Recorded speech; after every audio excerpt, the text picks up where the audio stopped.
Hello friends, मी भावना भूतल स्वागत करते तुमचं माझ्या चॅनलमध्ये, ज्याचं नाव आहे लव नॉवेल स्टुडिओ. चला तर मग स्टोरीला सुरुवात करूया. पण त्याआधी चॅनलला सबस्क्राईब केलं नसेल तर सबस्क्राईब करा आणि बेल आयकॉनवरती क्लिक करा. टाल भाग 5. मी खरं येऊ ना इथे? तिने विचारलं. तुला खोटा येता येत असेल तर तसं येऊन पण बघितलंस तरी चालेल. संग्राम म्हणाला, नाही, मी खरं येते आणि बघते. मी निघतेच आता. असं म्हणून समोरून फोन कट झाला. आता पुढे. कानापाशी धरलेला फोन संग्रामने बाजूला केला आणि डोळे मिटून तो पुन्हा झोपी गेला. मी खरं येते, हे त्या अनोळखी मुलीचे शब्द त्याच्या कानाभोवती पिंगा घालत होते आणि तेच शब्द त्याच्या मेंदूपर्यंत पोहोचले तसं त्याची नशा पूर्णपणे उतरली. बेडवर तो उठून बसला. की खरंच इथे आली तर? संग्रामने स्वतःलाच प्रश्न केला आणि त्याने त्या अनोळखी नंबरवर पुन्हा फोन फिरवला. मोबाईल रिंग होत होता, पण समोरून कोणी फोन उचलत नव्हतं. संग्रामचा फोन 2-3 वेळा प्रयत्न करून झाला. शेवटी मोबाईल बाजूला फेकून तो स्वतःचं डोकं घट्ट धरून बसला, जे आता चांगलंच ठणकू लागलं होतं. रागात बाजूलाच फेकून दिलेला त्याचा मोबाईल रिंग होऊ लागला. त्याच मुलीचा असेल जिला आपण आपला पत्ता सांगितलाय असा विचार करून संग्रामने मोबाईल हातात घेतला. पण अंजू नाव स्क्रीनवर दिसत होतं. अंजलीचा फोन उचलत संग्रामने मोबाईल सरळ कानावर धरला. हॅलो. समोरून अंजलीचा कापरा आवाज आला. संग्रामने फक्त हुंकार दिला. मला तुला भेटायचे, तेही आत्ताच्या आत्ता. प्लीज ये, ती म्हणाली. संग्राम, अण्णासाहेब पेशवे बोलतोय आम्ही. संग्राम उत्तरला. मला माहिती येते, अंजली म्हणाली. SANGRAAM. संग्राम स्वतःच्या नावाचं स्पेलिंग अंजलीला सांगू लागला.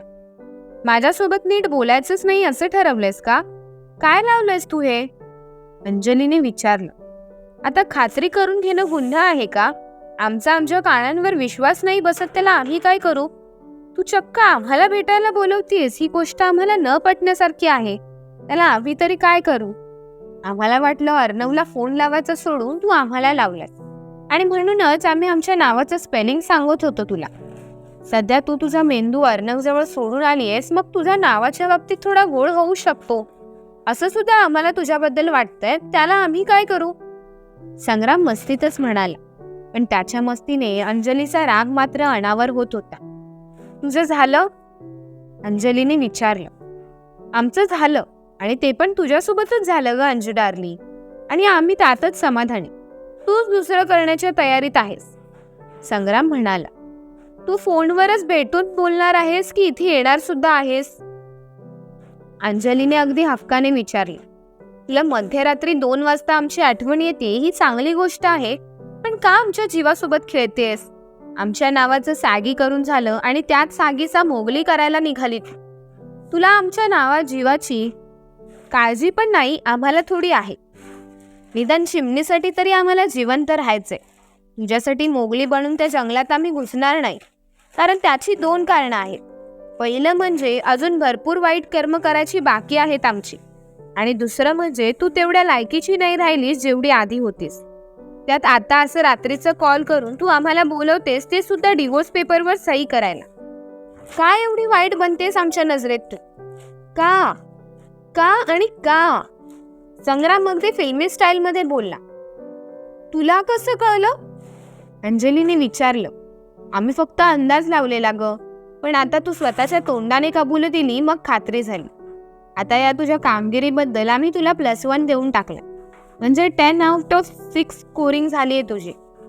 तुझ्या कर्माची फळं पण लवकरच भरत आली. आता फक्त 4 नंबर बाकी आहेत. मी तर म्हणतोय तू डायरेक्ट 4 मारून टाकच, मग आम्ही एकदम ऐटीतच मैदानात उतरू आणि एक करून तुम्हा सगळ्यांची विकेट घेऊ. संग्राम म्हणाला. ते पण लवकरच पूर्ण कर आणि एकदाचा पिच्छा सोड माझा. अंजली रडातच म्हणाली. लवकरच सोडू ग, किती ती घाई? आता आम्हाला त्रास देणं बंद कर. जो टाइमपास करायचा आहे तो त्या अर्णव सोबत कर. आम्हाला झोप आलीये, झोपू देत आम्हाला, म्हणत संग्रामने फोन कट केला. संग्राम आपल्यासोबत इतकं कठोर वागायला लागलाय यावर अंजलीला विश्वासच बसत नव्हता. त्याचं बोलणं ऐकून ती शून्य झाली. काय झालं, येतोय का तो? अर्णवने विचारलं. अंजलीने नाही म्हणून मान डोलवली. त्याने डिवोर्स दिला नाही, मग आपलं लग्न कसं करणार? अर्णवने चिडतच विचारलं. अंजली समोरच शतपावली करणं त्याचं सुरू झालं होतं. अंजली त्याच्याकडे बघणं टाळत होती. आपल्या वडिलांनी सांगितल्याप्रमाणे तिने संग्रामला कॉलवरून बोलवण्याचा प्रयत्न केला होता. मध्यरात्री जर अंजलीने कॉल केला तर संग्राम रोमॅन्टिक अंदाजामध्ये अंजलीसमोर हजर राहील, पण संग्रामच्या शातीर दिमागाची कल्पना अर्णवला थोडीशी आली होती. पूर्णपणे येणं बाकी होतं. तुम्ही शांत व्हा, अंजलीचे वडील म्हणाले. कसं काय शांत होऊ? डॅडीच्या डोक्यात त्याने नको ते टाकलंय. डॅडी माझ्या आणि अंजलीच्या लग्नाला तयार नाही. जरी मी डॅडीला म्हणवलं तरी हिचा डिवोर्स झाला नाही. डॅडीला पण अचानकपणे राजकारणात का घुसायचंय तेच कळत नाहीये. डॅडीचं इथे हे सगळं सुरू आहे हे जर माहिती असतं ना तर मी कन्याकुमारीला येण्याचा वेडेपणा केलाच नसता, अर्णव म्हणाला. अंजली आणि अंजलीचे वडील शांतपणे त्याचं बोलणं ऐकत होते. तू काहीतरी बोलणार आहेस की असंच शांत बसणार आहेस? अर्णवने अंजलीला विचारलं. तू जे बोलायला सांगितलेलं ते मी सागीसोबत बोलली ना. तो इथे यायला तयार नाही, त्याला मी काय करू? अंजलीने संग्रामचा डायलॉग मारला. संग्राम तिच्या डोक्यातून जातच नव्हतं आणि त्याची प्रत्येक गोष्ट सुद्धा मनाच्या एका कोपऱ्यात घर करून बसली होती. ती डोकं घट्ट धरून बसली. एक वेगळंच वादळ तिच्यासोबत फिरू लागलं होतं. अर्णवने तिचा हात पकडला आणि तिच्या पुढ्यात बसला, जणू तो तिला धीर देण्याचं काम करत होता. तुला माझ्यासोबत लग्न करायचं आहे ना? त्याने तिला विचारलं. आज तुझ्याकडे बघून मला तर असं वाटलं की तुलाच माझ्यासोबत लग्न नाही करायचं. सकाळी संपूर्ण गावासमोर ओळख न दाखवता तू निघून गेलास आणि आता मध्यरात्री 1:30 वाजता तू माझ्या घरी येऊन तमाशा करतोयस आणि मला हे दाखवतोयस की तुझं माझ्यावर किती प्रेम आहे. अंजली रडतच म्हणाली. डॅडीने शांत राहायला सांगितलेलं मला. तुला माहितीये ना डॅडी कसे आहेत ते. लहानपणापासून तू त्यांना बघत आलीयस. मी मनाविरुद्ध वागलो तर पुन्हा तोच राग डोक्यात घेऊन बसणार. अर्णव अंजलीची समजूत काढतच म्हणाला. अर्णवच्या बोलण्यावर अंजलीने काहीच प्रतिसाद दिला नाही. अंजली शांत बसून लागली. डोळ्यातून तिच्या पाणी येत होतं. संग्रामचं बोलणं तिच्या जिव्हारी लागलं होतं.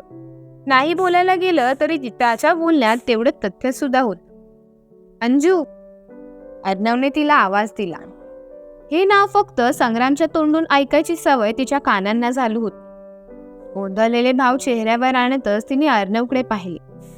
सकाळसाठी आय एम सॉरी. अर्णवने स्वतःचे कान धरले होते. अंजलीने रडतच अर्णवच्या खांद्यावर डोकं ठेवलं. अंजलीच्या वडिलांना तिथे थांबणं योग्य वाटत नव्हतं. उद्या सकाळचा ब्रेकफास्ट आमच्या घरी होईल. आपण डॅडी सोबत शांतपणे बोलूया. कितीही काही झालं तरी मी तुला एकटीला सोडणार नाही. मी तुला ते सर्व सुख देईल जे तू डिझर्व करते. आपली चिमणी सुद्धा लवकरच आपल्या बरोबर असेल अंजू. अंजलीला सहानुभूती देत अर्णव म्हणाला. सहानुभूतीने भरलेल्या त्याच्या त्या शब्दांनी अंजली मात्र सुखावत होती. कारण इथे पुन्हा तिच्या चिमणीचा प्रश्न आला. इथे संग्रामने कानात खुपसले इयरबड्स बाहेर काढले. सकाळच्या ब्रेकफास्टला मी पण हजर असेल. स्वतःशीच संग्राम पुटपुटला आणि डोळे मिटून तो झोपी गेला. सकाळी साधारण 9च्या दरम्यान विजय संग्रामला भेटायला आला. अय्यप्पा शेट्टीने तुम्हाला भेटायला काल बोलवलं होतं. तुम्ही गेलेच नाही. ते तुम्हाला फोन करतात तर तुम्ही उचलत सुद्धा नाहीये, विजय म्हणाला. तसं वागण्यामागे आमचे 2 हेतू आहेत. त्यातला पहिला हेतू म्हणजे आम्हाला आमची स्वतःची एक किंमत आहे जी आम्हाला कोणासमोर कमी होऊ द्यायची नाही. त्यानंतर आमचा दुसरा हेतू म्हणजे आम्ही आमच्या मूडनुसार वागतो. काल त्या अय्यप्पा शेट्टीला भेटण्याचा आमचा मूड नव्हता आणि आज सुद्धा नाही. आम्ही त्याला उद्या भेटू, ते सुद्धा आमचा मूड असला तर. उद्या भेटलो तर आम्हाला थोडी जास्त किंमत मिळेल, संग्राम म्हणाला. त्यांनी तुम्हाला आजच भेटायला बोलवले आणि ते सुद्धा आत्ताच्या आत्ता. त्यांची माणसं तुम्हाला न्यायला आली आहेत, विजय थोडं घाबरतच म्हणाला. कारण संग्रामचा ॲटिट्यूड बघता तो त्या माणसासोबत अय्यप्पा शेट्टीला सहज भेटायला जाईल असं दिसत नव्हतं. आम्हाला गरमागरम चहा पिण्याचा मूड झालाय आणि तोही डॅडी सोबत. त्यानंतर कन्याकुमारी सफारी करण्याचा सुद्धा मूड आहे आमचा. आजच्या दिवशीचं आमचं संपूर्ण दिवसाचं टाइम टेबल ठरलेलं आहे. त्यात बदल होणार नाही. अय्यप्पाला सांग आम्ही आज खूप व्यस्त आहोत. एक जाम देत अंगात असलेला उरला सुरला आळस झटकतच संग्राम म्हणाला, पक्का असं सांगू ना? विजयने खात्री करून घेण्यासाठी संग्रामला प्रश्न केला. कारण सीएम समोर असा ॲटिट्यूड दाखवणाऱ्या व्यक्तीला तो पहिल्यांदाच बघत होता. विजयला असं तंद्रीत हरवलेलं बघून संग्राम स्वतःच्या रूममधून बाहेर पडला. त्याच्या मागोमाग विजय सुद्धा. हॉटेलबाहेर माणसांची वर्दळ झाली होती. कारण अय्यप्पा शेट्टीची माणसं हॉटेलबाहेर गर्दी करून होती आणि त्यांनाच बघायला म्हणून तिथले रहिवासी गर्दी करत होते. संग्रामला हॉटेल बाहेर पडताना बघून एकाने कारचा दरवाजा उघडला जेणेकरून तो आत येऊन बसेल. आम्हाला डॅडीसोबत एका महत्त्वाच्या मीटिंगमध्ये जायचंय. तुमच्या बॉसला सांगा की त्याच्याच कामाची गोष्ट आहे. आम्ही लवकरच त्यांना भेटू. संग्रामने असं म्हणताच अय्यप्पा शेट्टीची माणसं एकमेकांकडे बघू लागली. एव्हाना संग्रामसमोर दुसरी गाडी येऊन थांबली, ज्यात दुसरं तिसरं कोणी नसून विजय होता. एका राजकारणी नेत्याप्रमाणे दोन्ही हात जोडून संग्रामने अय्यप्पाच्या माणसांचा निरोप घेतला आणि विजयसोबत गाडीत जाऊन बसला. ही गाडी चोरून वापरायची गरज नाही आता. डॅडी तुम्हाला गिफ्टमध्ये देतील ही कार. आज विचारून बघाच तुम्ही डॅडीला. गाडी तुमची झाली मग आमचा ड्रायव्हरचा जॉब फिक्स. संग्राम म्हणाला. संग्रामने खिशातून बंदूक काढली आणि विजयच्या कपाळावर ठेवली. अचानकपणे संग्रामने असं काही करताच स्टेअरिंगवर ठेवलेले विजयचे हात थरथरू लागले.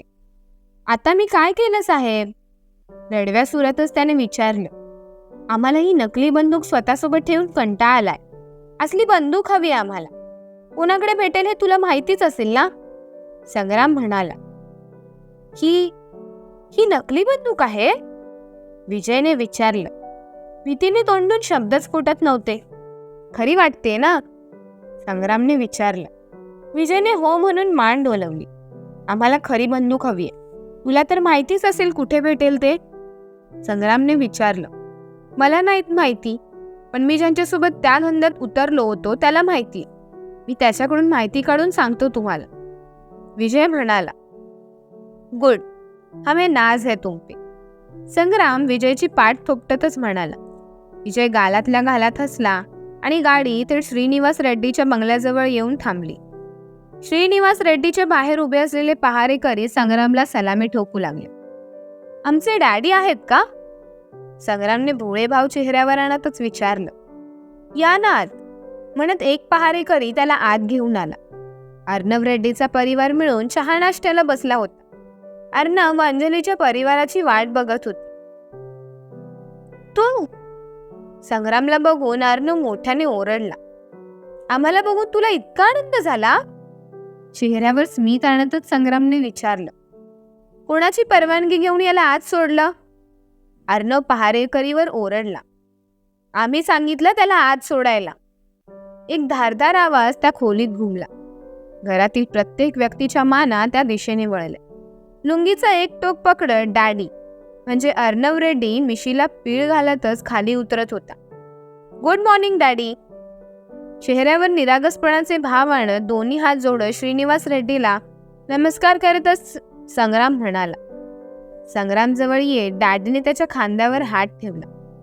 आज अय्यप्पाने तुझ्यासाठी गाडी पाठवलेली. तू त्याच्या घरी जायचं सोडून चक्क आमच्या घरी आलास. तुम्हाला ही गोष्ट कशी काय कळली? संग्रामने चेहऱ्यावर असे भाव आणले होते जणू त्याला आश्चर्याचा धक्का बसलाय. पण सगळं काही तो विचार करत होता तसंच होत होतं. ते तर आमचे हात धुवून मागे लागले. आज दुपारी लंचसाठी इन्व्हिटेशन सुद्धा आलंय, पण आम्ही नाही म्हटलं ना. तुम्हाला खूप मोठी बातमी द्यायची होती आम्हाला. संग्राम म्हणाला. कोणती बातमी? डॅडीने विचारलं. संग्राम डॅडीला घेऊन थोडं बाजूला आलं. अंजलीचे वडील तुमच्या घरी येणार आहेत. ते सुद्धा ब्रेकफास्ट करायला. ब्रेकफास्ट करणं हा एक बहाणा आहे त्यांचा, पण त्या उद्देशाने तुमचा गेम करून जाणार ते. रात्री 2:30 वाजता तुमच्या पुतण्याला इमोशनली ब्लॅकमेल करत होते. पूर्ण गावाला माहितीये तुमचा पुतण्या तुमचा वीक पॉइंट आहे ते, आणि हाच तुमचा पुतण्या अय्यप्पाचा प्लस पॉइंट आहे. आणि त्याचे होणारे ससुरजी म्हणजे अंजलीचे वडील तर अय्यप्पाचे मल्टिपल पॉइंट आहे. संग्रामने असं म्हणताच डॅडीचे डोळे मोठे झाले. याचा पुरावा सुद्धा आहे आमच्याजवळ, पण जर मी आता तुम्हाला पुरावा दाखवत बसलो ना तर जी मी मेन गोष्ट तुम्हाला सांगायची आहेत, सांगायची राहूनच जाईल. पण तुम्हाला पुरावा हवाच असेल तर आम्ही तुम्हाला पुरावा दाखवतो आणि मग बोलतो, म्हणत संग्रामने खिशात हात घातले. आम्ही विश्वास ठेवू शकतो तुझ्यावर. काय प्लॅन आहे ते सांग आम्हाला, डॅडीने विचारलं.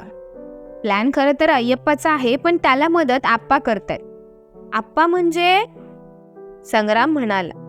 अंजलीचे पप्पा, डॅडी उत्तरली. गुड. तर आप्पा तुमच्या नकळत तुमच्या घरी स्पाय कॅमेरा बसवणार. सॉरी, अय्यप्पा तर बोलत होते की स्पाय कॅमेरा बसवले सुद्धा आहेत. एक कोणता तरी बिघडला आहे, तो दुरुस्त करायला सुद्धा एक माणूस अय्यप्पा पाठवणार आहे.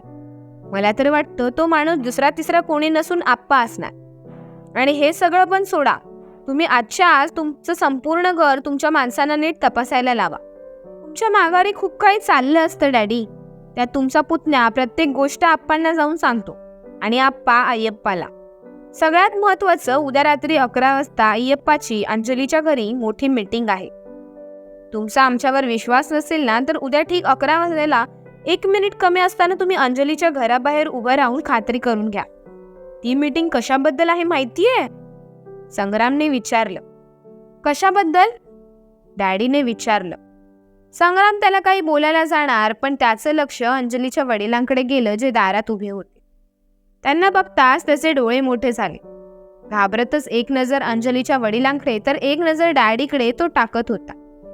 देखो, आ गए तुम्हारे बर्बादी का तमाशा देखने. संग्राम डॅडीला भडकवतच म्हणाला. डॅडीने रागातच अंजलीच्या वडिलांकडे पाहिले. तू इथे काय करतोयस? अंजलीच्या वडिलांनी संग्रामला विचारलं. ससुरजी, किती ते प्रेम आमच्यावर आणि किती ती रिस्पेक्ट. दोन्ही हात जोडून संग्रामने त्यांना म्हटलं. अर्णव, हा इथे काय करतोय?